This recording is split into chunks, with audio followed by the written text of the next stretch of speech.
Hare Krishna, let's make ভোগ চ্যানেলে আপনাদেরকে স্বাগত। আজকে নিয়ে এসেছি একটা দারুণ ইন্টারেস্টিং কুইক ইজি এবং টেস্টি বড়া recipe. South Indian famous medu বড়া, অনেকে এটাকে সাম্বার বড়াও বলে।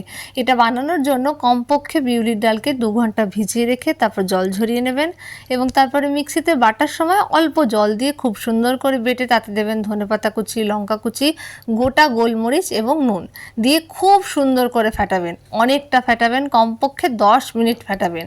যত বেশি ফেটাবেন তত ভালো ফ্লাফি হবে আপনার বড়া। ফেটানো হয়ে গেলে একটা হাত জলে ভিজিয়ে তাতে অল্প একটু ব্যাটার নিয়ে একটু চেপে তারপরে অন্য হাতের একটা আঙুল দিয়ে ভেতরটা ফুটো করবেন। মেরু বড়ার স্পেশালিটি আপনারা দেখেছেন যে ভেতরে একটা ফুটো থাকে। তারপরে যে হাত দিয়ে ফুটো করলেন সেটাকেও জলে ভেজাবেন। এক হাত থেকে আরেক হাতে বড়াটা ট্রান্সফার করে কড়াইয়ে গরম তেলের মধ্যে দিয়ে দুটো সাইড একদম গোল্ডেন করে সুন্দর করে ভাজবেন। মেরু বড়া রেডি। দারুণ ক্রিস্পি হবে। এটা সব থেকে বেস্ট যায় হচ্ছে নারকেলের চাটনি দিয়ে। সাম্বার দিয়েও ট্রাই করতে পারেন। সাম্বার, নারকেলের চাটনি দুটোরই রেসিপি আমাদের চ্যানেলে আছে।